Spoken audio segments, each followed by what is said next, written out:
Assalamualaikum warahmatullahi wabarakatuh. Gimana nih kabarnya semua? Semoga kita semua selalu dalam lindungan Tuhan Yang Maha Esa ya. Amin.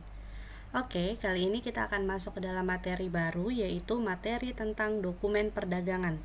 Dengan tujuan pembelajaran kita yaitu agar kita dapat menerapkan prosedur dan membuat kelengkapan dokumen perdagangan, baik dokumen perdagangan dalam negeri maupun dokumen perdagangan luar negeri dengan tepat, tentunya setelah kita mendapatkan materi kali ini.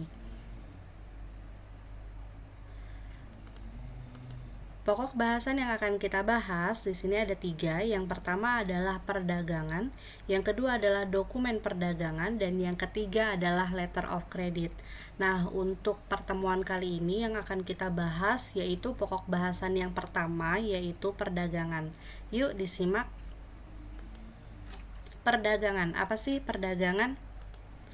Perdagangan adalah kegiatan ekonomi yang menghubungkan antara produsen dan konsumen. Sebagai suatu kegiatan distribusi, maka perdagangan menjamin terhadap penyebaran, peredaran, dan juga penyediaan barang dengan melalui mekanisme pasar yang ada. Perdagangan juga bisa disebut dengan proses tukar-menukar, baik barang maupun jasa dari sebuah wilayah ke wilayah lain. Perdagangan menurut daerahnya dibedakan menjadi 2 jenis, yaitu perdagangan dalam negeri dan perdagangan luar negeri.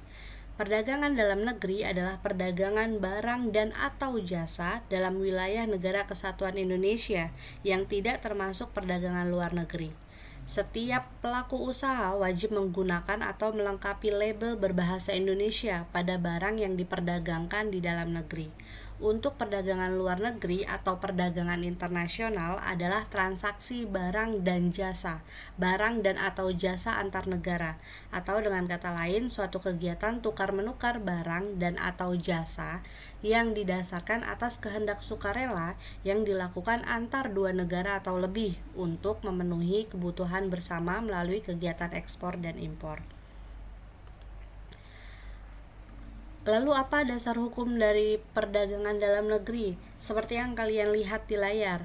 Di sini ada peraturan mengenai tata laksana kegiatan impor diatur dalam keputusan Direktur Jenderal Bea dan Cukai nomor sekian. Lalu ada juga tentang petunjuk pelaksana tata laksana kepabeanan di bidang impor dan keputusan Menteri Keuangan nomor sekian tentang tata laksana kepabeanan di dalam wilayah pabean atau dalam negeri yang dibawa dari luar wilayah pabean atau luar negeri dikenakan bea masuk kecuali dibebaskan atau diberi pembebasan. Lalu apa aja sih jenis-jenis dari impor? Jadi menurut jenisnya impor itu dikelompokkan menjadi 2, yaitu ada full container lot dan ada less than lot. Nah, apa full container lot? Jadi di sini full container lot adalah jenis pengiriman barang yang menggunakan kontainer. Jenis pengiriman ini dilakukan oleh satu shipper saja, serta kontainer yang digunakan hanya berisi barang-barang dari satu shipper yang dikirim ke negara tujuan dengan satu impor. Jenis impor ini tergolong besar sebab pengguna kontainernya hanya untuk barang atau kargo satu shipper saja. Untuk less than lot adalah jenis pengiriman barang tanpa menggunakan kontainer dengan kata lain parsial. Jenis impor dikirim dalam satu kontainer yang berisi lebih dari satu shipper, di mana dalam satu kontainer terdapat lebih dari satu shipper yang dikirim ke negara tujuan yang sama. Jenis impor ini tergolong kecil karena tidak memerlukan bagian yang besar dari kontainer. Lalu apa tujuan dari impor? Nah, seperti yang kalian lihat di layar, tujuan dari impor umumnya setiap negara melakukan kegiatan impor untuk memenuhi permintaan di dalam negeri, baik dalam bentuk barang maupun jasa. Selanjutnya untuk memenuhi kebutuhan barang di dalam negeri, untuk mengurangi keluarnya devisa ke luar negeri dan memperkuat neraca pembayaran. Nah, di sini ada contoh-contoh dari produk impor. Jadi contohnya itu adalah mesin-mesin atau pesawat mekanik, ada besi dan baja, pupuk, sayuran, daging hewan, senjata atau amunisi, dan kapal laut atau kapal terbang.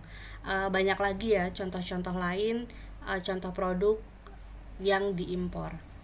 Selanjutnya apa sih dasar hukum dari perdagangan luar negeri? Seperti yang kalian lihat di layar, di sini ada beberapa dasar hukum.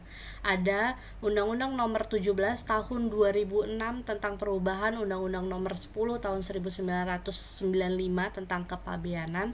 Ada juga Peraturan Pemerintah RI Nomor 55 Tahun 2008. Ada Peraturan Menteri Keuangan.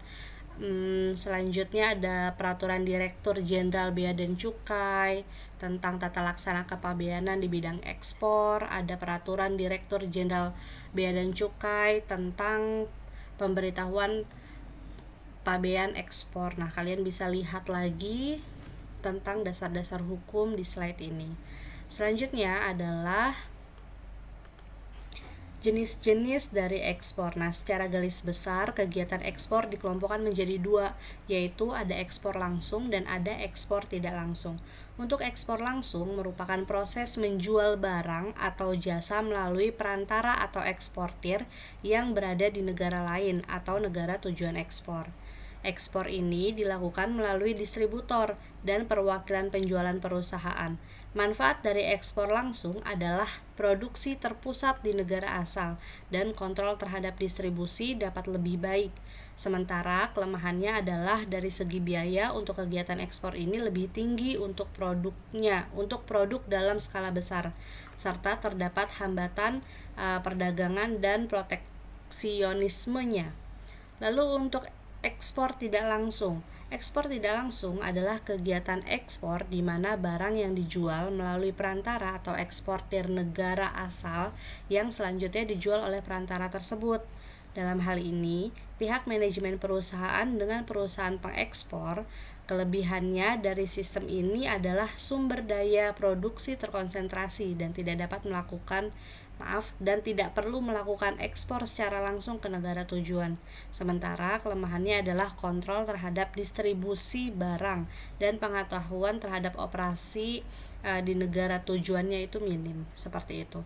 Lalu apa tujuan dari ekspor? Tujuan ekspor adalah untuk mengurangi harga produk di dalam negeri. Yang kedua adalah untuk menciptakan iklim usaha yang lebih kondusif. Dan yang ketiga adalah untuk menjaga kestabilan kurs valuta asing atau falas. Lalu apa aja sih barang-barang yang biasa diekspor? Ini adalah contoh-contohnya ya. Yang pertama adalah kulit dan kayu, ada biji kakao, ada kelapa sawit, ada crude palm oil dan produk turunannya. Selanjutnya juga ada produk hasil pengolahan dengan kriteria tertentu, dan ada produk hasil pengolah mineral logam, seperti itu. Untuk perdagangan, ruang lingkup perdagangan cukup sampai di sini. Kalian bisa mereview kembali video ini jika kalian kurang paham, atau bisa mencari referensi lain terkait dengan perdagangan atau dokumen-dokumen perdagangan. Nah, untuk untuk pertemuan selanjutnya kita akan membahas tentang dokumen penunjang dari dokumen perdagangan dan dokumen-dokumen yang terkait, seperti itu. Cukup sekian pertemuan kali ini. Semoga apa yang kita pelajari, apa yang kita tampilkan di sini dapat dimengerti oleh kita semua dan tujuan pembelajaran kita tercapai. Oke, sampai di sini. Terima kasih. Assalamualaikum warahmatullahi wabarakatuh.